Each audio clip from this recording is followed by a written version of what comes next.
El escándalo de Nochebuena.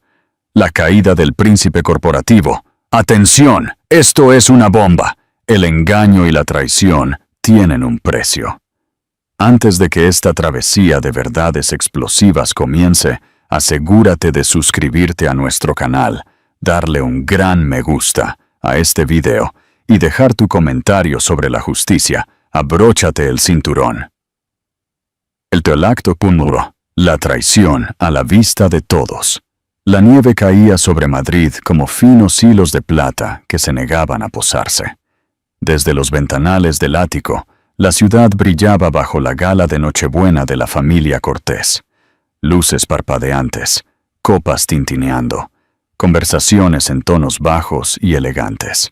Ainhoa Sáez estaba cerca del abeto de 4 metros, alisando el cuello del pequeño jersey azul marino de su hijo, intentando ignorar el peso de las miradas que la juzgaban desde el otro lado de la sala.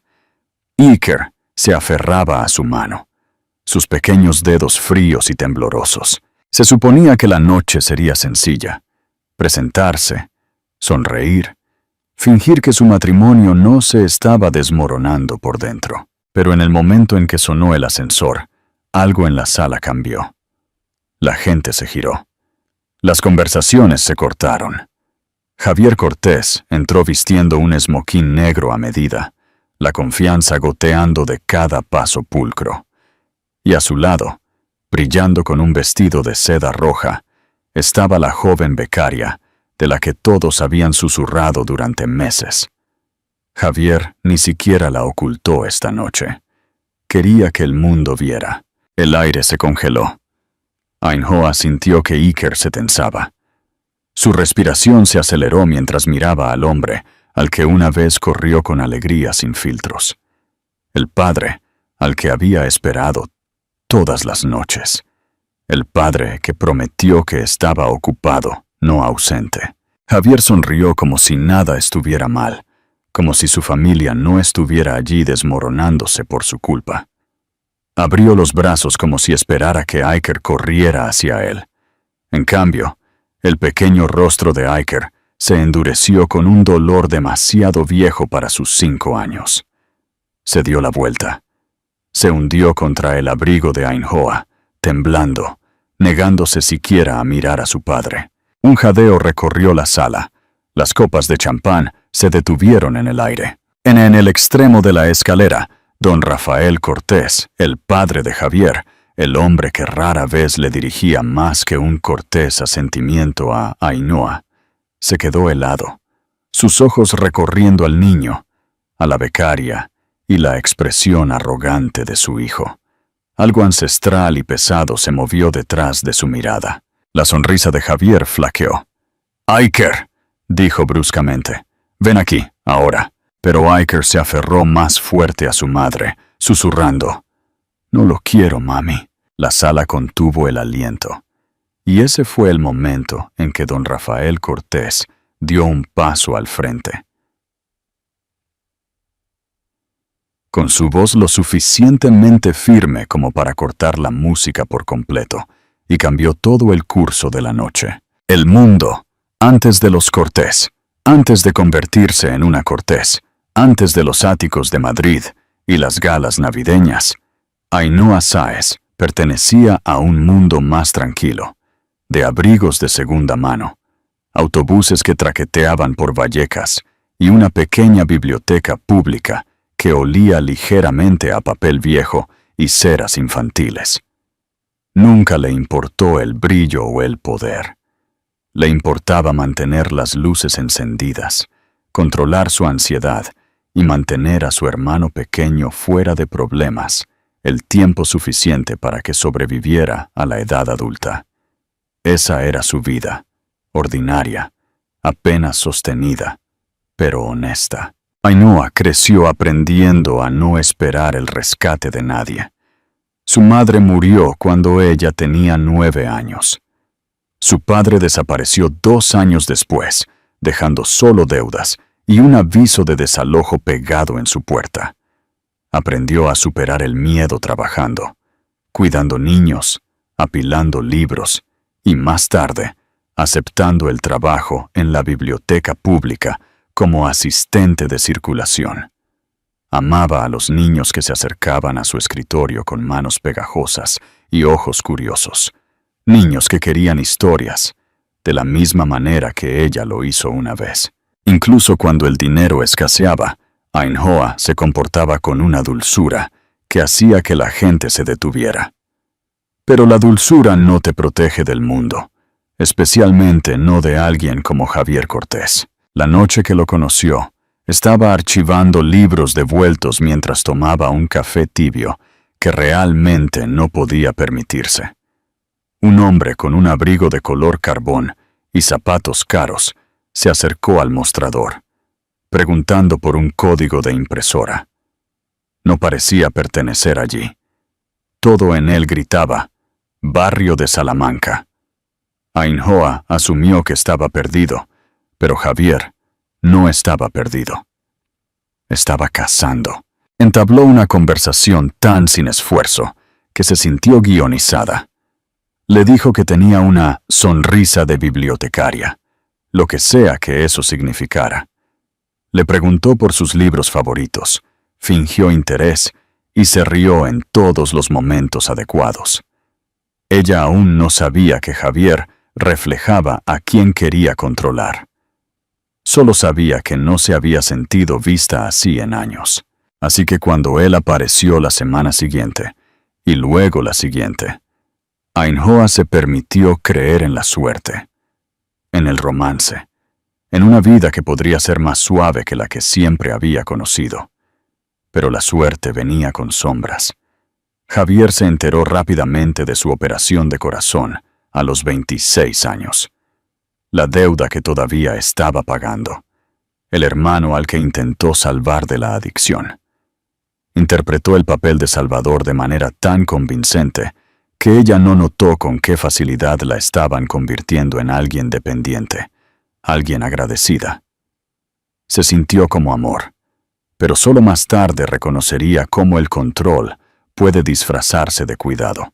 Cuando Javier le propuso matrimonio, don Rafael Cortés no asistió a la cena de compromiso. Ainhoa pensó que era porque le disgustaban las reuniones pequeñas. En realidad, no creía que una mujer de Vallecas debiera llevar el apellido Cortés. Fue la primera vez que sintió la punzada del juicio de una familia a la que desesperadamente quería pertenecer. Pero Javier la tomó de la mano, prometiéndole que la protegería de todo, incluso de su padre. Las promesas eran baratas para él, pero Ainhoa aún no lo sabía. Después de su boda, se mudó al elegante ático con ventanales de suelo a techo, donde Madrid brillaba como una promesa distante. Trató de encajar, trató de hacer suyo el mundo cortés. Aprendió qué tenedor usar, cómo saludar cortésmente a los inversores, cómo evitar llamar la atención sobre el hecho de que había crecido compartiendo dormitorio con su hermano. Y cuando Iker nació, se permitió creer que finalmente había construido algo real, algo seguro, pero la familia Cortés tenía una forma de poner a prueba la dulzura hasta que se rompía. Durante los primeros años de Iker, el amor de Javier se convirtió en impaciencia, luego en irritación, luego en algo más frío. Ainhoa se culpó a sí misma. Trabajó más duro, amó más fuerte, se esforzó por mantener el mundo de su pequeño brillante, para que él nunca sintiera el abandono que ella sintió una vez. Sin embargo, incluso entonces, sintió que algo se rompía bajo la superficie, algo afilado y peligroso que llevaba la sonrisa de Javier. Y aunque aún no lo sabía, el mundo que había construido estaba a punto de colapsar de formas para las que nunca podría prepararse. E Iker sería el primero en presentir la tormenta. Pregunta: ¿el comportamiento controlador de Javier disfrazado de rescate es una forma común de manipulación? ¿Has visto alguna vez que el amor se convierta en una herramienta de control? Queremos escuchar tus experiencias y opiniones. Dale a me gusta si crees que Ainhoa es más fuerte de lo que parece. El escenario de la traición. El ático Cortés no era solo un hogar. Era un castillo suspendido sobre Madrid, un lugar donde las paredes de cristal reflejaban el horizonte, y la riqueza zumbaba en el aire tranquilo, como un recordatorio constante de quién tenía el poder. Cuando Ainhoa entró por primera vez en el espacio, como la nueva esposa de Javier, se sintió pequeña pero esperanzada, imaginando que podría formar parte de este mundo mientras amara lo suficiente y trabajara lo suficientemente en silencio. No sabía entonces que este mundo no estaba construido para mujeres como ella. Estaba construido para tragárselas enteras. Todas las mañanas, la ciudad brillaba bajo los enormes ventanales. Javier bebía su café mientras se desplazaba por los tickers de acciones en su portátil, apenas levantando la vista, mientras Ainhoa preparaba el desayuno de Iker. El ático era hermoso, sí, pero era frío. Frío de una manera que vivía en las paredes. Frío de la manera en que el silencio se asentaba después de que Javier se iba a trabajar sin besar a su hijo. Madrid se suponía que era un nuevo comienzo para ella. Sin embargo, cuanto más alto vivía, más pequeña se sentía. El mundo de Javier se extendía mucho más allá del ático. La torre de oficinas en Acequia, donde se pavoneaba por los pasillos de cristal. Los comedores privados donde los inversores brindaban por cifras que Ainhoa no entendía. Los salones en las azoteas, donde llevaba a los clientes y, como supo más tarde, a alguien más. Mientras tanto, el mundo de Ainhoa se redujo a lugares que nadie en el círculo Cortés notaba. El ascensor que tomaba sola con Iker, el mostrador de la cocina donde recalentaba la pasta sobrante, el pasillo sombreado donde a veces lloraba en voz baja para que su hijo no oyera. Sin embargo, a pesar de la soledad, Ainhoa creó pequeños rincones de calidez. Montó un rincón de lectura para Iker, con mantas suaves y sus libros de cuentos favoritos. Mantuvo un pequeño adorno navideño de su infancia en un estante, algo que su madre había guardado de una venta de garaje hacía décadas. No coincidía con la decoración de lujo, y más de una vez un invitado Cortés había levantado una ceja, pero ella lo mantuvo de todos modos, negándose a dejar que el mundo la borrara. Javier notó estos toques, y cada vez su desaprobación se hizo más aguda. Decía cosas como: «Esto no es Vallecas, Ainhoa. Trata de que el lugar no parezca sentimental, como si el sentimiento fuera un defecto». Reemplazó el adorno con un globo de cristal de diseño un año, colocándolo al frente y al centro como un trofeo. Ella no discutió. Simplemente movió su adorno al estante de Iker, donde Javier no lo notaría. Madrid no fue solo un telón de fondo para su matrimonio. Se convirtió en un campo de batalla, sutil, elegante e implacable. En los eventos familiares, las esposas de los inversores examinaban a Ainhoa como si fuera una pieza de museo a la que le faltaba una placa. Aprendió a sonreír con firmeza, responder cortésmente a las preguntas y fingir que no escuchaba los susurros sobre su origen. En las reuniones de los Cortés, las conversaciones giraban en torno a fondos de inversión, villas en la Costa del Sol y viajes de esquí en los Alpes. Ainhoa contribuía con historias sobre programas de la biblioteca, libros infantiles y trucos de cocina asequibles, nada de lo cual impresionaba a nadie. Pero el lugar más difícil de todos era el palacete de don Rafael Cortés en la zona del Viso. Cada escalera, cada lámpara de araña, cada antigüedad se sentía como un juicio silencioso. Don Rafael apenas hablaba durante las cenas. Cuando lo hacía, sus preguntas eran más profundas que los insultos. ¿Y cómo va el trabajo de la biblioteca? Oh, ¿está Iker hablando con claridad ya? Como si ella estuviera retrasando de alguna manera el desarrollo de su hijo. Aún así, Ainhoa lo intentó. Se vistió pulcramente. Practicó su postura. Le enseñó a Iker a decir gracias y buenas noches, tal como les gustaba a los Cortés. Pero no importaba cuánto lo intentara, algo en este mundo seguía siendo inhóspito, como una puerta que se cerraba justo cuando ella la alcanzaba. Lo que no sabía era que este mundo ya se estaba agrietando bajo los pies de Javier, y ella estaba a punto de ser culpada por las fracturas que no causó. Para cuando se acercó la Navidad, el ático se sentía menos como un hogar y más como un escenario, uno donde las luces eran demasiado brillantes, el público era implacable y el guión estaba amañado en su contra. Y detrás de esos muros de cristal, algo oscuro se estaba preparando para estallar. Y Ainhoa estaba en su camino. Sigue con nosotros. Si quieres saber la táctica de Javier para deshacerse de Ainhoa, suscríbete y toca el botón de me gusta. La conspiración de Javier Cortés no siempre fue la tormenta que destrozó la vida de Ainhoa. Cuando lo conoció, se sintió como un refugio, voz cálida, paso seguro, un hombre que parecía saber exactamente a dónde iba. Pero la verdad era más simple y mucho más oscura. Javier nunca avanzó hacia nada.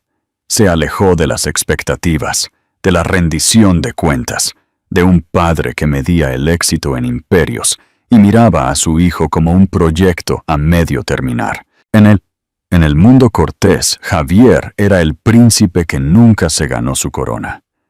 Creció en academias privadas, a la deriva en círculos de élite con un carisma que engañaba a todos, excepto a quienes importaban. Don Rafael Cortés, su padre, lo vio claramente. Encanto sin profundidad, ambición sin columna vertebral. Sin embargo, en lugar de guiarlo, don Rafael se retiró, eligiendo los negocios por encima de la paternidad. Javier aprendió temprano que el amor, si existía, era condicional, por lo que se hizo intocable. Para cuando conoció a Ainhoa, había perfeccionado el arte de usar máscaras. Para los extraños, Javier era una estrella financiera en ascenso, pulido, elocuente, magnético. Pero dentro de las paredes del ático, ese brillo se desvaneció. Se inquietaba cuando las cosas no eran fáciles. Odiaba la vulnerabilidad, especialmente la tranquila resiliencia de Ainhoa, que le recordaba todo lo que le faltaba. Cuando Iker nació, Javier lo intentó durante un mes, tal vez 2. Luego las noches se volvieron demasiado ruidosas, la responsabilidad demasiado pesada, el desorden demasiado real. Volvió a caer en viejos hábitos, noches largas, viajes de negocios prolongados, mentiras disfrazadas de agotamiento. Pero la parte más peligrosa no era la infidelidad o la desaparición. Era el resentimiento latente que desarrolló hacia las 2 personas que más lo amaban. Javier no soportaba que Ainhoa hubiera hecho un hogar sin necesitar su aprobación. Odiaba que Iker se aferrara a ella, no a él. En su retorcida visión, el amor se convirtió en una competencia que seguía perdiendo. A medida que aumentaba la presión financiera por sus operaciones imprudentes, Javier comenzó a buscar a alguien más fácil de impresionar, una mujer que no viera a través de él. Ahí fue cuando encontró a la becaria, una joven deslumbrada por su encanto e intimidada por su título. Con ella, podía reescribir sus fracasos. Con ella, se sentía poderoso de nuevo, pero el poder nunca fue suficiente. Entre bastidores, Javier comenzó a preparar un futuro en el que Ainhoa ya no existía. Se reunió con abogados para discutir un acuerdo postnupcial. Sugirió y luego insistió en que Ainhoa viera a un psiquiatra, plantando notas sobre su estado de ánimo inestable en caso de que necesitara documentación. Incluso les dijo a algunos colegas de confianza que ella luchaba contra episodios posparto, a pesar de que Iker ya tenía casi 5 años. Cada movimiento fue calculado, cada gesto ensayado. Aún así, el mayor cambio se produjo la noche en que regresó de un supuesto viaje de trabajo, oliendo a perfume y whisky. Ainhoa lo confrontó con dulzura. Solo una pregunta, ni siquiera una acusación, y Javier se dio cuenta de algo crucial. Ainhoa no temía a la verdad, y eso lo aterrorizó. El miedo era la única moneda que entendía, por lo que intensificó. Dando portazos, retorciendo palabras, sembrando dudas, susurrando a Iker.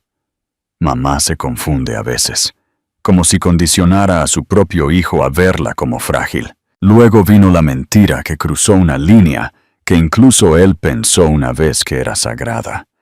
Orquestó una crisis médica. Exploraciones falsas, un diagnóstico falso, una línea de tiempo falsa, alegando linfoma en etapa temprana. Le dijo a Ainhoa que necesitaba que firmara documentos de poder notarial temporal solo hasta que el tratamiento se estabilizara. Ella firmó sin dudar. Lo amaba lo suficiente como para confiar, y él la amaba muy poco como para preocuparse. A partir de ese momento, Javier dejó de fingir. No quería una esposa, quería inmunidad. Para Navidad, había ideado la historia perfecta. Una esposa con problemas, un matrimonio fracasado, un hijo que estaría mejor con él y una amante esperando. Todo lo que necesitaba era el escenario adecuado, y la gala de Nochebuena de los Cortés era el escenario que eligió. Lo que no sabía era que mientras preparaba su gran traición, otra persona en la familia había comenzado a observarlo de cerca. Déjanos tu opinión. ¿Crees que la coacción a través de una crisis médica es la peor traición de Javier? El desenlace de Nochebuena. Se suponía que la gala de Nochebuena de los Cortés sería elegante, controlada, el tipo de noche que aparecía en las columnas sociales, con palabras como impecable y distinguida. Don Rafael Cortés la organizaba todos los años, invitando a socios de negocios, aliados políticos y viejos amigos que apreciaban su reputación de excelencia. Pero este año, una energía diferente palpitaba en el ático, inquieta, eléctrica, como si todos sintieran una historia desarrollándose bajo la superficie. Ainhoa también lo sintió. Trató de ignorarlo mientras ajustaba el cuello de Iker, alisaba su cabello, susurrando que todo estaba bien, a pesar de que apenas podía calmar sus propias manos. Javier había dejado el ático temprano esa mañana sin explicación. Solo le dijo que se viera presentable para el evento. Las palabras dolían. Siempre lo hacían. Cuando llegaron los invitados, las habitaciones brillaban con bandejas de plata pulida, el aroma a guirnaldas de abeto y jazz suave flotando desde un piano de cola. Ainhoa se movió entre la multitud como un fantasma. Sonrisas corteses, saludos tranquilos, su corazón latiendo demasiado fuerte bajo su vestido. Evitó los espejos. No quería ver el nerviosismo grabado en su rostro. Sin embargo, la gente se dio cuenta de todos modos. ¿Está bien? Parece más delgada. Javier dijo que ha estado abrumada. Escuchó fragmentos de preocupaciones susurradas disfrazadas de simpatía. Eran semillas que Javier había estado plantando durante meses, y esta noche brotaron sin esfuerzo. Cuando sonó el ascensor, todo se detuvo. Javier salió. De la mano de la joven becaria, una mujer cuya confianza brillaba más que su vestido rojo de lentejuelas. Su llegada no fue un accidente, fue una actuación. Javier no miró a Ainhoa, no miró a su hijo. Examinó la sala como un hombre que desvela una obra maestra. La gente jadeó. Algunos se taparon la boca. Otros observaron con un hambre de escándalo que provocó náuseas a Ainhoa. Ella acercó a Iker, sintiendo cómo sus pequeños dedos se rizaban en su vestido. «Mami, ¿por qué está papá con ella?» Ainhoa no pudo responder. Javier se acercó al centro de la sala donde don Rafael estaba con varios ejecutivos. Levantó su copa como si propusiera un brindis. «Tengo un anuncio», dijo, lo suficientemente alto como para que la música se atenuara. El pecho de Ainhoa se apretó. La ceja de don Rafael se levantó en señal de advertencia, pero Javier lo ignoró. «Durante meses», continuó Javier, «nuestra familia ha navegado desafíos, tensión emocional, inestabilidad». Se giró deliberadamente hacia Ainhoa, su voz goteando preocupación ensayada. «Mi esposa no ha estado bien», los susurros estallaron. Ainhoa sintió que el mundo se inclinaba. Inestabilidad. No bien. Este era su montaje, su narrativa, su trampa. Ella negó con la cabeza en silencio, con los ojos ardiendo, pero Javier sonrió con simpatía a la multitud como un mártir. «No quería discutir esto públicamente», mintió, «pero por el futuro de Iker y mis responsabilidades con la empresa. No puedo ocultar la verdad por más tiempo». La respiración de Ainhoa se hizo añicos. Lo estaba haciendo. La estaba pintando como no apta, justo aquí, frente a las personas que podían influir en la custodia, la reputación, todo. La becaria colocó una mano suave en el brazo de Javier, interpretando su papel. Javier exhaló dramáticamente.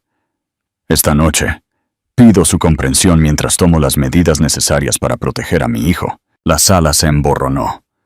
Ainhoa sintió que se desvanecía. Entonces, la voz de Iker atravesó el silencio. «¡Deja de mentir, papá!». Todas las cabezas se giraron. Javier se congeló a mitad de frase. Iker dio un paso adelante, pequeño pero temblando con la verdad. «Mami no está enferma. Tú lo estás. Tú la empujaste en el hotel. Tú le diste miedo». Un jadeo colectivo recorrió la sala. La máscara de Javier se agrietó. Y antes de que pudiera hablar, antes de que pudiera salvar el momento, una voz más profunda cortó el aire limpiamente por la mitad. «Javier», dijo don Rafael, avanzando. «Ya basta». La música murió por completo. Toda la noche había cambiado, y el plan de Javier estaba comenzando a desmoronarse. Pregunta. El coraje de Iker de 5 años, que es la única persona que se atreve a decir la verdad en la sala, ¿es lo que finalmente detendrá a Javier? Opina y suscríbete. El colapso de Ainhoa.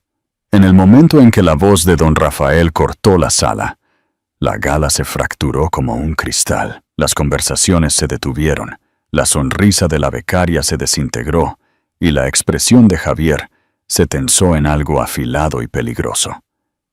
Pero para Ainhoa, el mundo ya se había sumergido.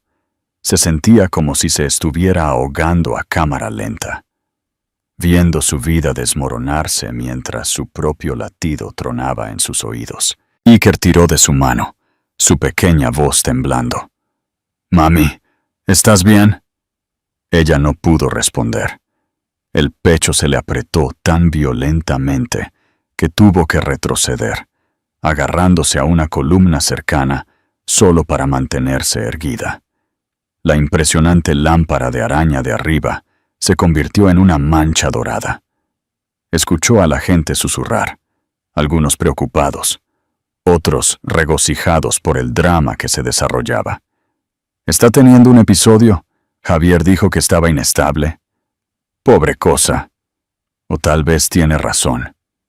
Las palabras la apuñalaron una por una. Javier aprovechó el momento. Se movió hacia ella con urgencia ensayada, levantando las manos como si guiara a una paciente frágil. «¿Ves? Esto es con lo que he estado lidiando», anunció a la multitud. «Ainhoa, siéntate. No estás bien. No». Fue el insulto final dicho dulcemente, públicamente, intencionalmente. Ainhoa se inmutó. «No lo hagas», susurró, con la voz quebrada, pero Javier le agarró el brazo de todos modos, dándole un apretón controlador enmascarado como preocupación. Su aliento rozó su oído. «Monta un numerito y me llevo a Iker mañana por la mañana, permanentemente». El terror la atravesó. Sus rodillas se debilitaron. Se apartó bruscamente, pero el movimiento repentino la hizo tropezar. Jadeos estallaron. Alguien se acercó para estabilizarla, pero ella los rechazó. No se estaba colapsando porque estuviera inestable. Se estaba colapsando porque el hombre en el que una vez confió ahora estaba desmantelando su vida pieza por pieza mientras fingía salvarla. Iker estalló en lágrimas. «¡No toques a mami!», gritó, su voz resonando en el suelo de mármol. Ainhoa se agachó para abrazarlo, su cuerpo temblando.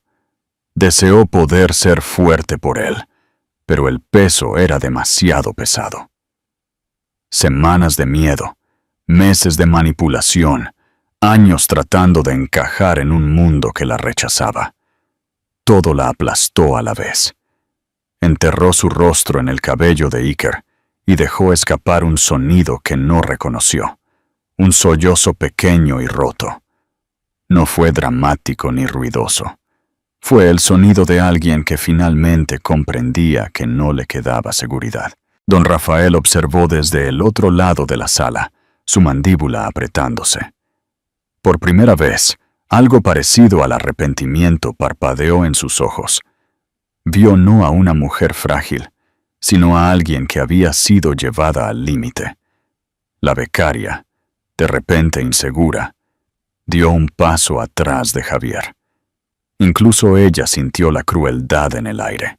Javier lo intentó de nuevo, más fuerte esta vez. «Ainhoa, necesitas ayuda. Esto no es normal». La humillación la quemó. Podía sentir docenas de ojos clavándola en el suelo. Ainhoa abrazó a Iker, susurrando: «Mami está bien. Mami está aquí», aunque apenas lo creía ella misma. Se puso de pie, tambaleándose pero decidida. Se giró para salir de la sala, para escapar del juicio asfixiante, pero Javier le bloqueó el paso. «No vas a salir de aquí así», dijo en voz baja. «La gente necesita entender contra qué estás luchando». La voz de ella se quebró. «Por favor, muévete». Él no lo hizo.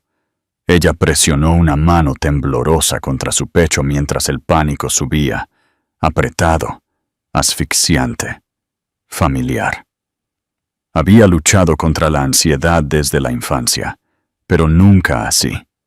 Nunca mientras el hombre con el que se casó la empujaba más profundamente en ella. Su visión se atenuó en los bordes. Se tambaleó. Iker gritó su nombre, y justo cuando su cuerpo comenzaba a ceder, unas manos fuertes la atraparon. No las de Javier, sino las de don Rafael. «¡Ya basta!», gruñó don Rafael. Su voz no solo calmó la sala, la congeló. Ainhoa sintió que se derrumbaba en los brazos de la última persona que esperaba que la salvara. Don Rafael la estabilizó, girando los ojos fríos hacia su hijo. «Has causado más daño esta noche del que puedes entender». Y en ese momento, Ainhoa se dio cuenta de algo que nunca imaginó. Ella no era la única que finalmente había visto a Javier con claridad. Algo estaba cambiando, algo grande. Don Rafael Cortés no era un hombre fácil de sacudir, pero mientras ayudaba a Ainhoa a estabilizarse, sintiendo lo ligera que se había vuelto, lo violentamente que temblaba, algo dentro de él cambió, algo enterrado durante décadas de orgullo y silencio.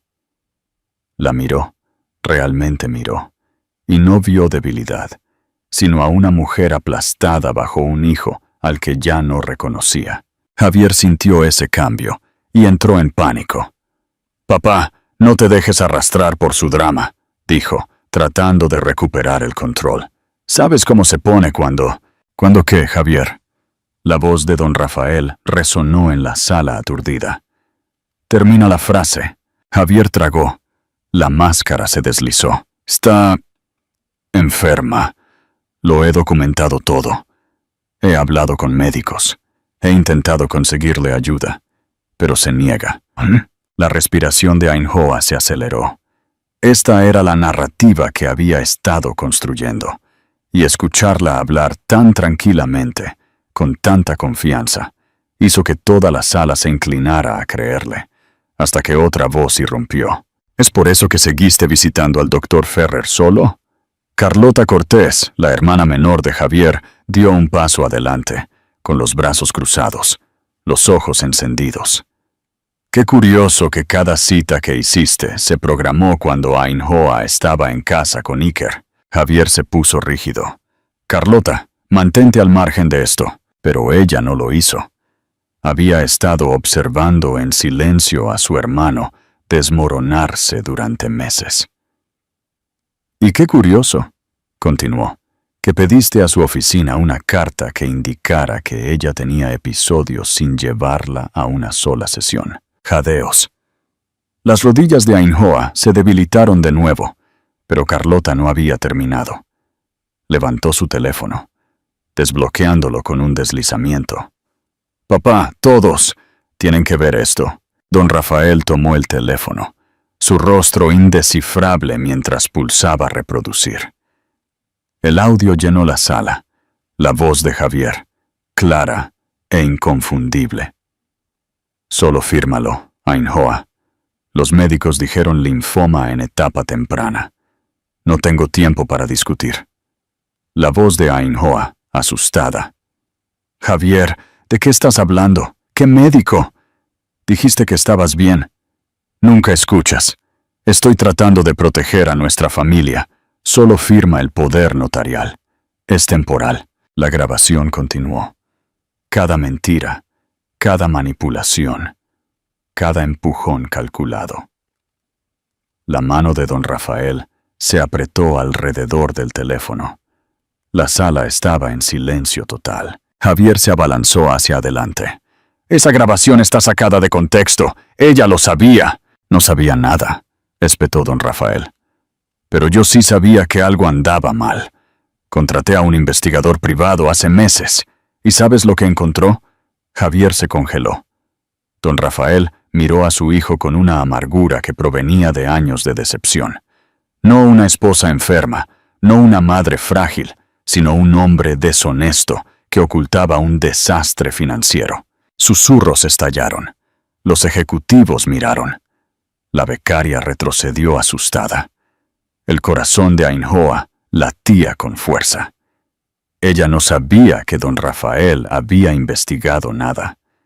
Ella no sabía que él había estado reuniendo verdades en silencio, mientras ella se desmoronaba en silencio.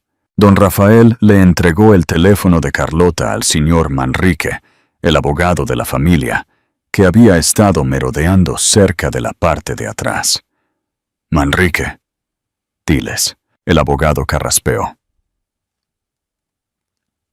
El señor Javier Cortés liquidó activos restringidos sin autorización, falsificó firmas e intentó transferir fondos a una cuenta offshore el mes pasado. Ainhoa jadeó.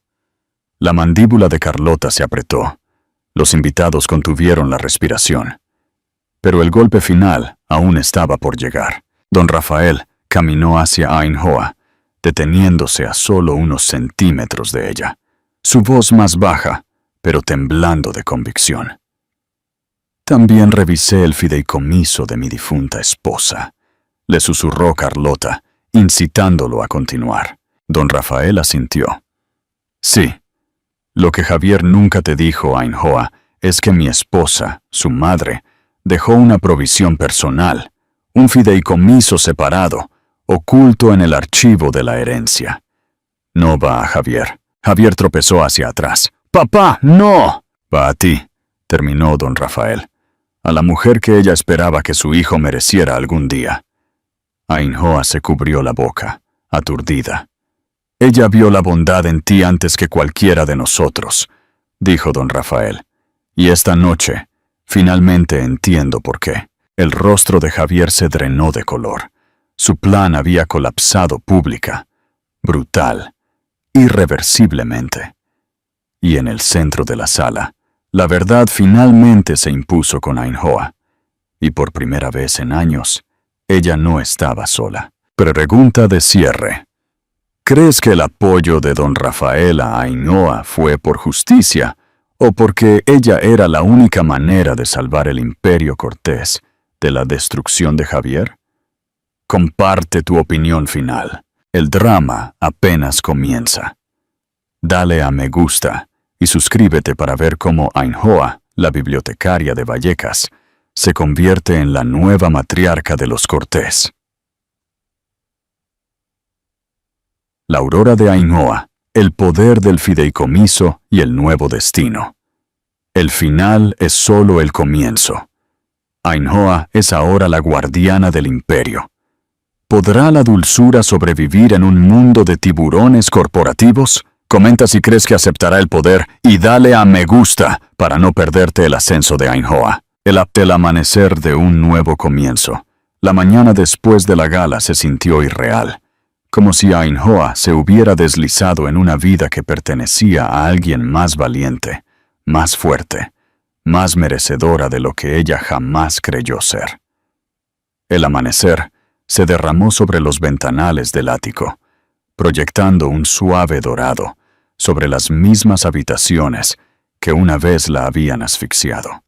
Pero el aire se sentía diferente ahora, más ligero, más nítido, como la primera respiración después de emerger de aguas profundas. Javier se había ido. El equipo de seguridad de don Rafael lo había escoltado en algún momento después de la medianoche, dejando un silencio más pacífico que cualquier disculpa que pudiera dar. La becaria también se había desvanecido, junto con cualquier ilusión a la que se hubiera aferrado la noche anterior. Ainhoa se sentó en la mesa del comedor, con una taza de té intacta enfriándose entre sus manos. Aiker dormía en la habitación contigua, agotado por la tormenta emocional que había soportado. Ella deseaba poder protegerlo de todo, pero los niños perciben la verdad antes que los adultos. Él supo que algo andaba mal mucho antes de que ella lo admitiera.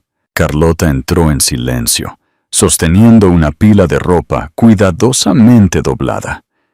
Pensé que quizás querrías algo que no fuera el desastre de ayer, dijo suavemente. Ainhoa logró una pequeña risa, sorprendida de poder hacerlo. Gracias. No sabía que estabas observando. Carlota se sentó frente a ella. He estado observando durante mucho tiempo. Simplemente no sabía cómo ayudar hasta que importó. Ainhoa miró sus manos, firmes por primera vez en meses. Siento que estoy despertando en la vida de otra persona. No, corrigió Carlota suavemente. Estás despertando en la tuya. Horas después, Ainhoa se vistió con la ropa que Carlota le había traído. Pantalones negros sencillos, una blusa suave de color crema, nada extravagante. Pero cuando se vio reflejada, no vio a la mujer asustada de la gala. Vio fuego, determinación, un rostro moldeado no por el lujo, sino por haber sobrevivido a él. Don Rafael la estaba esperando en su estudio, una sala revestida con estanterías de caoba oscura y mapas de la ciudad enmarcados en oro. Se levantó cuando ella entró, algo casi paternal en su expresión. Ainhoa, comenzó. Te debo disculpas que no puedo articular bien. Te juzgué mal. Peor aún, me permití ignorar lo que estaba justo delante de mí. Ella negó con la cabeza. Usted no lo sabía. Debía haberlo sabido, insistió. Mi silencio permitió a Javier. Eso termina ahora. Señaló una carpeta en su escritorio. Ainhoa dudó antes de abrirla. Dentro había documentos, legales, con su nombre, el fideicomiso de la madre de Javier, acceso a una casa adosada en Brooklyn. La madre de Javier era de Nueva York, pensó Ainhoa, lo que explicaba el activo. Protecciones financieras, asesores de custodia, un equipo a su disposición. Su garganta se apretó. Don Rafael, esto es suyo. Es tuyo, la interrumpió. No es caridad, no es lástima. Mi esposa te lo dejó porque creía que su hijo necesitaría una mujer de fortaleza. Ahora veo que no se equivocó. La emoción le picó los ojos. Rápidamente parpadeó para contenerla. No sé cómo empezar de nuevo, admitió. Entonces empieza poco a poco, dijo don Rafael.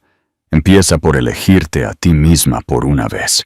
Más tarde esa tarde, Carlota la llevó de compras, pero no en busca de glamour, solo de piezas intencionales. Un abrigo negro ajustado, un par de botas que la hacían sentir con los pies en la tierra, un bolso de hombro sencillo y elegante. Sin ostentación, sin la perfección de los Cortés, solo Ainhoa reinventada, no transformada en alguien que no era. De vuelta en el ático, se ató el pelo sin apretar. Se aplicó un ligero toque de maquillaje y respiró profundamente. No parecía rica, no parecía poderosa, parecía íntegra. Iker se despertó de su siesta y parpadeó. «Mami, te ves nueva». Ainhoa sonrió, levantándolo en sus brazos. «Creo que lo soy». Esa noche, salió al balcón, con el horizonte de Madrid brillando bajo un cielo color lavanda. Por primera vez desde que se había mudado allí, la ciudad no se sentía como una jaula. Se sentía como una posibilidad detrás de ella. Él no te verá venir. Los ojos de Ainhoa se endurecieron con tranquila determinación. «Bien», dijo, «porque he terminado de huir. Ya no estaba solo sobreviviendo, estaba ascendiendo».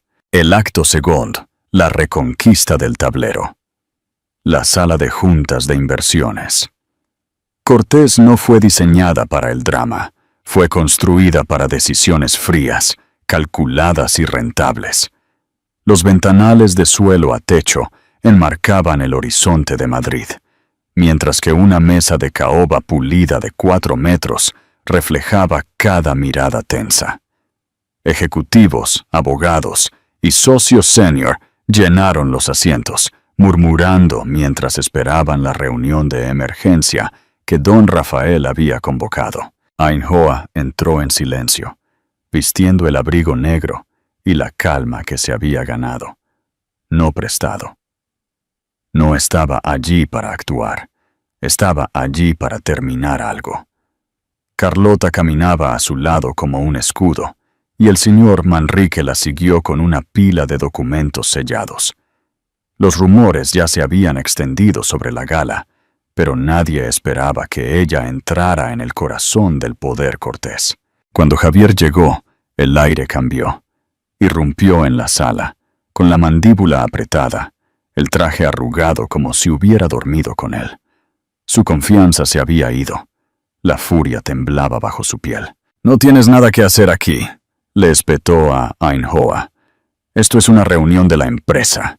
La voz de don Rafael lo cortó. «Ella tiene más derecho a estar aquí hoy que tú». Javier se rió, pero se quebró en el medio. «¿En serio? ¿Trajiste a tu desastre emocional de nuera para humillarme de nuevo?» «Papá, esto es una locura. Ella ni siquiera entiende nuestro negocio». Ainhoa no se inmutó. «No, pero entiendo las mentiras». Los ejecutivos se removieron. Alguien cerró un portátil como si supiera que se avecinaba una tormenta. Javier se inclinó hacia adelante. «Ainhoa, este no es tu mundo». «No lo era». «Te aseguraste de eso», dijo ella, encontrando su mirada sin parpadear. Pero ahora estoy aquí por tus elecciones, no por las mías. Don Rafael se puso de pie a la cabecera de la mesa, exigiendo silencio. Javier Cortés. Ante esta junta, estoy presentando pruebas reunidas durante los últimos 6 meses. Evidencia de transferencias no autorizadas, firmas falsificadas, fondos malversados y el encuadre deliberado de tu esposa para protegerte a ti mismo. El rostro de Javier se drenó. Me tendiste una trampa. Tú te la tendiste a ti mismo, respondió don Rafael. Yo simplemente lo descubrí. El señor Manrique abrió una carpeta y deslizó copias sobre la mesa. Los ejecutivos se inclinaron, frunciendo el ceño, los susurros aumentando. Todas las transacciones offshore. La contabilidad falsificada. Los documentos médicos falsos utilizados para coaccionar a Ainhoa a firmar la autoridad. Pero el golpe más duro vino de Carlota. Proyectó un video en la gran pantalla, imágenes de un pasillo de resort. Ainhoa tropezando, Javier agarrándola del brazo. Un empujón. Rápido. Cruel. Inconfundible. Un jadeo recorrió la sala de juntas. Javier se volvió hacia Carlota. Traicionado. Tú. No tenías derecho. No tenías derecho a hacerle daño, espetó Carlota, o a arrastrar a nuestro sobrino a tus mentiras. Javier retrocedió, el pecho agitado. Son todos unos desagradecidos.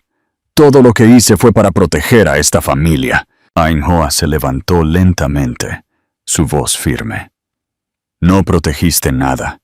Destruiste lo único que importaba, la confianza. Él se volvió hacia ella. ¿Crees que has ganado? ¿Crees que alguien te creerá? Mírate, no puedes sobrevivir sin mí. Estaba destinado a romperla.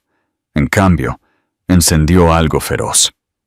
Sobreviví antes de ti, dijo suavemente, y sobreviviré mucho después de ti. La diferencia ahora es que no tengo miedo. La sala contuvo la respiración. Don Rafael se dirigió a la junta. Con efecto inmediato, Javier Cortés queda suspendido, pendiente de una investigación completa. El control de sus acciones se transferirá al fideicomisario nombrado en el archivo de la herencia secundaria. Javier se burló. ¿Y quién es ese? ¿Carlota? Don Rafael negó con la cabeza. No. Miró a Ainhoa. Es ella. La sala estalló. La voz de Javier se quebró con incredulidad. Le diste mi herencia, mi posición, mi empresa. No, corrigió don Rafael. Tu madre lo hizo. Yo simplemente honré sus deseos. Ainhoa se quedó congelada, aturdida, la respiración agitada. Nunca quiso poder. Pero ahora no se trataba de poder. Se trataba de libertad. Seguridad. La seguridad se acercó. Javier retrocedió. Su voz se astilló en un grito desesperado. Esto no ha terminado. No puedes borrarme. Soy tu hijo. Don Rafael lo enfrentó con una tristeza más antigua que la propia empresa. Lo sé. Y esa es la tragedia. Mientras Javier era escoltado fuera, cruzó miradas con Ainhoa. Furia ardiendo. Pero por primera vez, su ira no la tocó. Ella exhaló, larga y constante. Mientras la sala observaba, ella había entrado en la sala de juntas como la sombra de Javier. Salió como su propio amanecer. Pregunta. La decisión de don Rafael de nombrar a Ainhoa como fideicomisaria del control de acciones de Javier, ¿es el castigo más severo o la mayor muestra de confianza que podía dar? Danos tu opinión. El drama continúa. Suscríbete y dale a me gusta para no perderte el próximo capítulo de la vida de Ainhoa. La curación en Brooklyn. Elegir la familia y el fin del miedo. Luz después de la tormenta. Ainhoa ha ganado el control, pero la verdadera victoria es la paz. Podrá encontrar la tranquilidad y un nuevo amor en medio de las ruinas de su pasado? Comenta si crees en Nathan Pierce y dale me gusta si la vida de Ainhoa finalmente encontrará calma. El refugio en la ciudad. El invierno se instaló en Brooklyn, gracias a la herencia de la madre de Javier, con una mano más suave que los vientos cortantes de Madrid. La nieve cubría las estrechas calles fuera de la casa adosada que don Rafael había transferido a Ainhoa semanas antes. Un lugar con suelos que crujían y luz cálida. Nada parecido a la perfección estéril del ático. Aquí, su risa no resonaba contra el mármol frío. Simplemente vivía. Iker se sentó en la alfombra, construyendo una pequeña ciudad con bloques de madera. De vez en cuando, miraba a su madre, como comprobando que todavía estaba allí, todavía firme, todavía suya. Cada vez que ella le devolvía la sonrisa, él se relajaba un poco más. La curación no fue un momento, fue un centenar de pequeños reaseguros. Ainhoa doblaba la ropa junto a la ventana, absorbiendo un tipo de paz que había olvidado que existía. No era ingenua. Sabía que los últimos meses habían dejado cicatrices, pero las cicatrices significaban supervivencia. Y la supervivencia significaba que había superado algo destinado a romperla. Su teléfono vibró. Un mensaje de Carlota. Oficialmente destituido. La Junta votó esta mañana. Lo hiciste, Ainhoa. Ella pensó que no lo había hecho sola. Carlota, don Rafael, el señor Manrique, incluso el abogado que trajo los documentos finales. Cada uno había jugado un papel. Pero ella había hecho la parte más difícil. No se había rendido. Horas más tarde, después de una larga ducha que se sintió como si se lavara años de miedo, Ainhoa se vistió con la ropa que Carlota le trajo. Pero cuando se encontró con su reflejo, no vio a la mujer asustada de la gala. Se veía completa. No rica, no poderosa. Simplemente completa. Don Rafael la esperaba en el salón. Un hombre que parecía más viejo bajo la luz del invierno, pero más cálido, menos acero, más humano. Ainhoa, comenzó.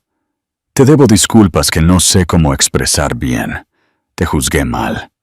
Peor, permití ignorar lo que estaba justo delante de mí. Usted no lo sabía. Debí haberlo sabido, insistió. Mi silencio permitió a Javier. Eso termina ahora. Él le entregó una carpeta con documentos legales, el fideicomiso de la madre de Javier y protecciones financieras. Esto es tuyo, dijo. Mi esposa te lo dejó porque creía que su hijo necesitaría una mujer de fortaleza.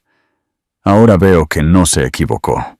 No sé cómo empezar de nuevo, admitió. Entonces empieza poco a poco, dijo don Rafael.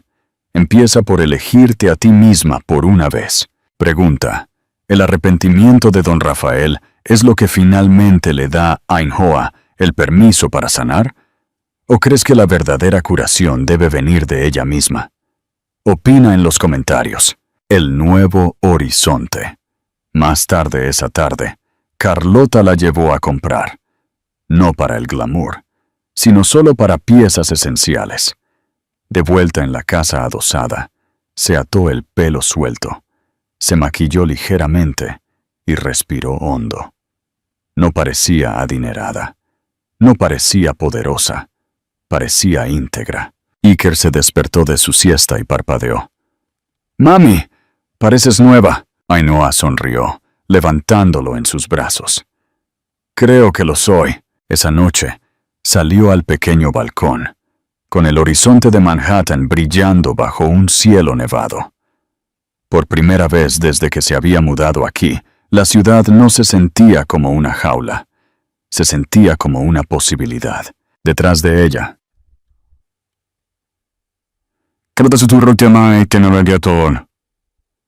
él no te verá venir. Los ojos de Ainhoa se endurecieron con tranquila determinación.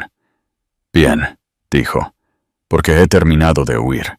Ella ya no estaba solo sobreviviendo, estaba ascendiendo, la última pieza del engaño. La semana siguiente se desarrolló con una calma extraña. Ainhoa se movía con lentitud deliberada, disfrutando de las mañanas con Iker y las noches tranquilas organizando documentos legales. En una de esas tardes, revisando cajas que don Rafael había enviado desde el ático, encontró un sobre con su nombre escrito a máquina. Su corazón se aceleró. Dentro había un juego de facturas médicas de hace 18 meses. Cirugías, tratamientos, consultas con especialistas, todas facturadas a su nombre. Pero ella nunca había recibido esos tratamientos. Ella se congeló. Javier no solo había insinuado que estaba inestable, sino que había falsificado documentos meses antes de construir su narrativa. Había creado un rastro médico para incriminarla como mentalmente no apta. Mucho antes del incidente en el resort, mucho antes de la gala, cayó al suelo, con los documentos esparcidos a su alrededor. Quería creer que ya había enfrentado lo peor de él, pero esta crueldad, era más profunda, más afilada, casi increíble. Una llamada suave la devolvió a la realidad. Era Carlota. Don Rafael dijo que podrías encontrar esa caja hoy, dijo Carlota en voz baja. Ainhoa levantó los papeles. ¿Sabías sobre esto? Carlota dudó. No todo. Sabía que estaba manipulando las cosas, pero no sabía que llegaba tan lejos. ¿Por qué haría esto? Susurró Ainhoa, con lágrimas quemándole los ojos. ¿Por qué destruir fue más fácil que dejarme? Porque dejarte significaba enfrentar sus propios fracasos. Culparte a ti fue más fácil. Te convertiste en su excusa. Don Rafael llegó poco después. Estudió los documentos. Su rostro se oscureció con cada firma falsificada. Tenía la intención de hacerte parecer incompetente, dijo don Rafael en voz baja. Si las cosas no hubieran salido a la luz, podría haberse llevado a Iker. El pensamiento casi la aplastó. Don Rafael le entregó una carpeta encuadernada en cuero con las notas financieras de Javier. Una sección titulada Estrategia de salida. Línea tras línea revelaba el plan de Javier de mover activos a un paraíso fiscal, divorciarse en silencio y buscar la custodia total utilizando el expediente médico fabricado. Un plan para una nueva vida en otro país. Lejos de ella, Ainhoa susurró. ¿Estaba planeando llevarse a mi hijo para siempre? Don Rafael asintió. Sí, ¿cómo me perdono por quedarme tanto tiempo? No te perdonas, dijo don Rafael suavemente. Te perdonas por sobrevivir. Ella reunió los documentos, estabilizando su respiración. Estos ya no eran armas. Eran pruebas. Eran un cierre. Eran las piezas finales de un rompecabezas que no había visto completamente hasta ahora. Y mientras se levantaba, su voz ya no temblaba. He terminado de tenerle miedo al pasado, dijo. Terminemos con esto. Don Rafael asintió, el orgullo asomando detrás de sus ojos. La tormenta no había terminado. Pero por primera vez, Ainhoa no estaba atrapada dentro de ella. Estaba caminando a través de ella y emergiendo más fuerte de lo que él jamás esperó. Pregunta de cierre. El hecho de que Javier planeara la destrucción de Ainhoa con tanta antelación hace que sus actos sean imperdonables. ¿Crees que Ainhoa ya ha superado el miedo que él le inculcó? Queremos leer tu opinión. El final se acerca. Dale a me gusta y suscríbete para la conclusión de esta poderosa historia de supervivencia.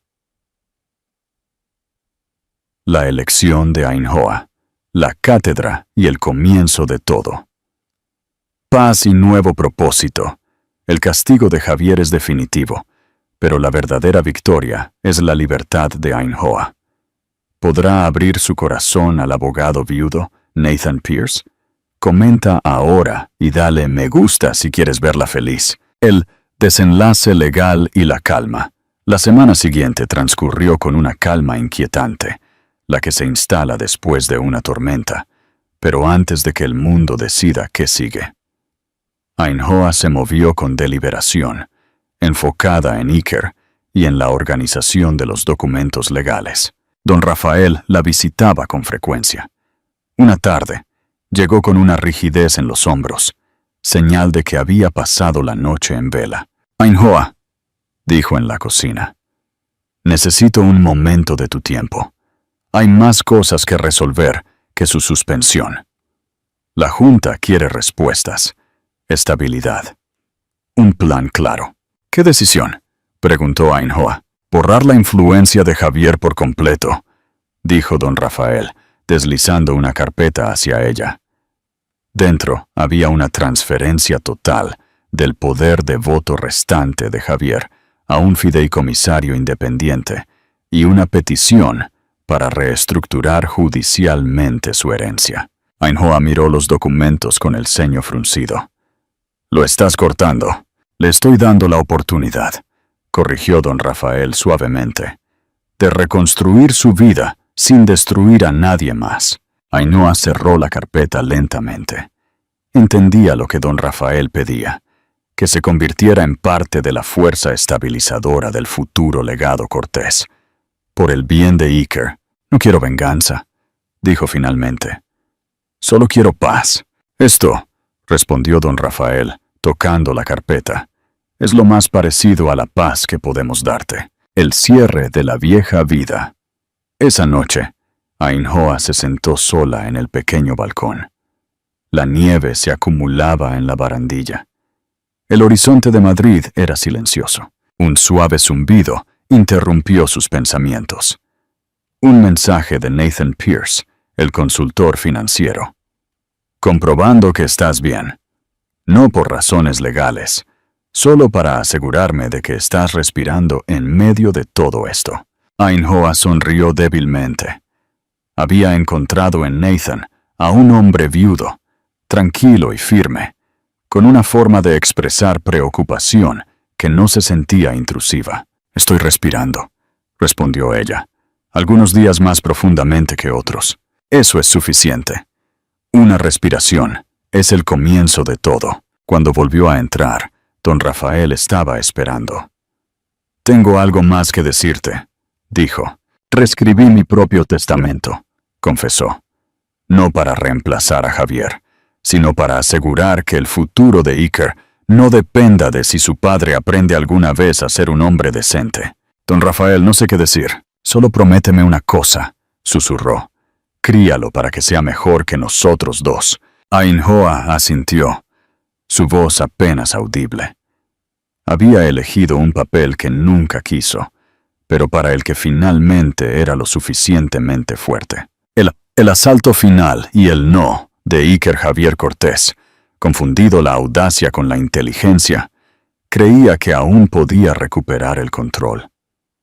A pesar de estar suspendido, planeó un regreso público en la cena benéfica anual de la Fundación Cortés en el Salón River Terrace.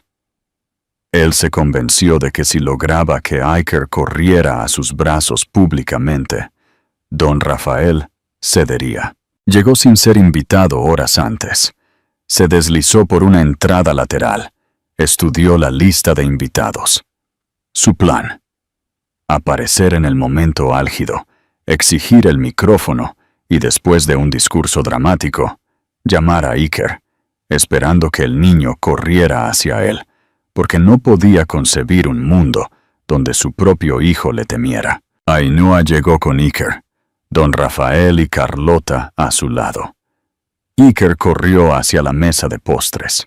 «Mami, ¿puedo tomar una galleta antes de que empiece la música?» «Claro, cariño». «Solo una». Mientras Iker se acercaba, Ainhoa sintió un escalofrío. Levantó la vista y lo vio. Javier. Lo vio cerca de las cortinas laterales, con una sonrisa triunfante. «Dios mío, está aquí», jadeó Carlota. «¿Dónde está Iker?» Javier se movió primero. Alcanzó a Iker justo cuando el niño se giró, sosteniendo una galleta. Iker se congeló. Su sonrisa se desvaneció. «Hola, compañero», susurró Javier con una calidez forzada. «Ven, dale un abrazo a papá». Iker negó con la cabeza, agarrando su galleta como un escudo. «Mami dijo que me quede cerca de ella». Javier se agachó, con la voz más baja, más aguda.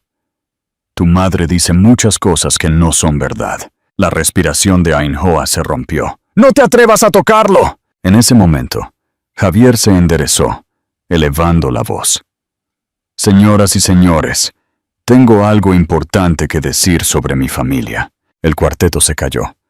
La sala entera se centró en él. Don Rafael, en el escenario, se inmovilizó. Ainhoa alcanzó a Javier primero. Se interpuso entre él e Iker, protegiendo a su hijo con todo su cuerpo. «No te atrevas», susurró, con la respiración temblorosa.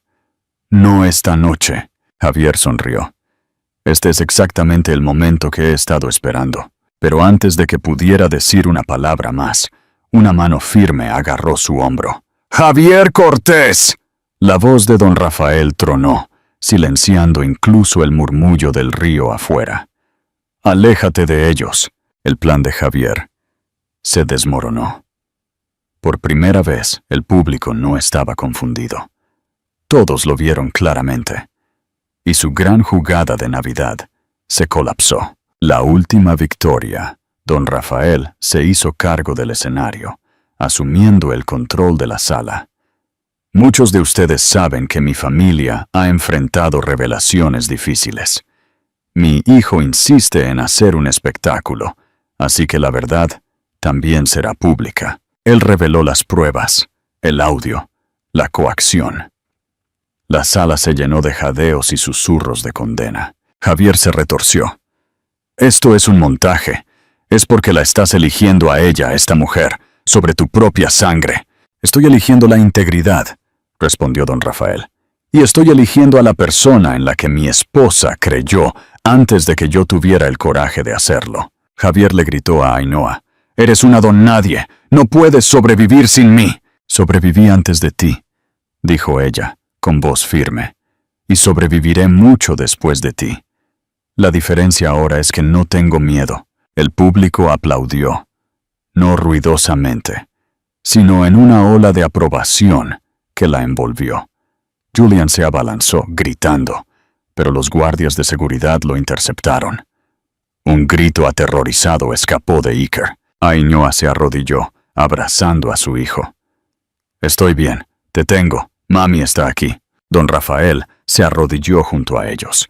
Mientras Javier era arrastrado fuera de la sala de baile, el terror se disipó. «Nadie», dijo don Rafael, con la voz quebrada, «volverá a hacerles daño mientras yo viva». El pequeño Iker se lanzó a los brazos de su abuelo. «¿Eso significa que tú eliges a mami?» «Sí, Iker, elijo a tu mamá. Los elijo a ambos». Ainhoa los miró, con lágrimas en los ojos. Por primera vez, ella no era la carga. Era la elección. El mañana elegido. Un año después, la nieve cubría Brooklyn. La casa adosada era un hogar, lleno de dibujos de Iker y luces cálidas. Ainhoa estaba en la cocina. «¡Llegó!», gritó Iker. Nathan Pierce entró, sacudiéndose la nieve. «Espero no llegar tarde». «Justo a tiempo», respondió Ainhoa. Don Rafael llegó poco después, con una sonrisa brillante. «Este año no traigo vergüenza, solo gratitud.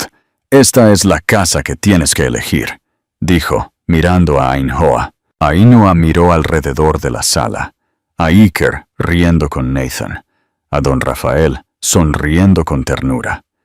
Nathan se sentó a su lado, sin invadir su espacio, simplemente presente. «Construiste algo hermoso», le dijo Nathan suavemente.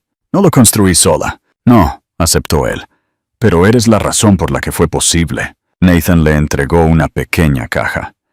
Dentro, un colgante de plata con la forma de una pequeña puerta abierta. «No es solo joyería», dijo Nathan. «Es un recordatorio de que atravesaste algo imposible y saliste más fuerte». Ainhoa sonrió, con los dedos entrelazados con los de él. Esta se siente como la primera Navidad que realmente es mía. Su historia no terminó con la traición. Terminó con la pertenencia. Este año, no fue elegida porque necesitaba ser salvada. Fue elegida porque lo merecía. La historia de Ainhoa es una prueba de que la fuerza reside en elegir la propia dignidad. Si te ha conmovido su viaje, suscríbete y comparte esta épica historia de supervivencia. Epílogo. La quietud de la victoria. Fin. El legado de Ainhoa no fue de dinero, sino de dignidad. Suscríbete y reflexiona sobre el verdadero significado de la fuerza. Un año después, la nieve cubría Brooklyn con el mismo silencio suave que el invierno anterior. Pero todo lo demás había cambiado. La casa adosada, que alguna vez fue un refugio temporal, se había transformado en un verdadero hogar, lleno de luces cálidas, dibujos infantiles pegados en las paredes y la tranquila confianza de una vida reconstruida. Ainhoa estaba en la cocina, removiendo chocolate caliente. Su rostro ya no estaba contraído por el miedo o el agotamiento, sino suave por la curación y la paz. ¡Mami! La voz emocionada de Iker resonó en el pasillo. ¡Ya llegó! Nathan Pierce entró, sacudiéndose la nieve de su abrigo. Había aprendido sus ritmos a la perfección, sabiendo cuándo necesitaba espacio, cuándo necesitaba tranquilidad y cuándo necesitaba esa presencia silenciosa y firme. Don Rafael llegó más tarde, con una luz en los ojos que no era de ambición, sino de gratitud. Se reunieron alrededor del árbol, pequeño y modesto, adornado con objetos hechos a mano que significaban memoria, no actuación. Mientras Iker jugaba, los adultos se acomodaron. Nathan se sentó junto a Ainhoa, dándole una pequeña caja. Dentro había un colgante de plata con la forma de una diminuta puerta abierta. Es un recordatorio de que atravesaste algo imposible y saliste más fuerte, dijo Nathan. Ainhoa se tragó un nudo en la garganta. Se siente como la primera Navidad que realmente es mía. Ella pensó en dónde había estado un año antes. Destrozada, humillada, aterrorizada. Y ahora estaba completa. No perfecta, pero completa. La lección final. La historia de Ainhoa Sáez no fue sobre caer. Fue sobre levantarse. Ella había superado la traición, la manipulación y el miedo, y emergió con su hijo, su dignidad y el amor de una familia que nunca supo que podía elegir. La estoica dijo, «El obstáculo es el camino», y era cierto. Fue el dolor, la traición y la angustia lo que la llevó a la libertad, al amor sano y a la vida que merecía. Esta historia nos recuerda que no eres débil cuando te alejas de algo que te hace daño. Eres fuerte cuando te eliges a ti misma y te atreves a empezar de nuevo. La fuerza no siempre grita. A veces, simplemente se niega a romperse. Y finalmente, Ainhoa pudo susurrar al aire invernal. «Ya no tengo miedo». Si esta historia conmovió tu corazón, te hizo sentir menos solo, o te recordó tu propia fuerza, por favor, dale me gusta. Comparte este video con alguien que necesite un recordatorio de que es lo suficientemente fuerte y suscríbete para unirte a nuestro próximo viaje.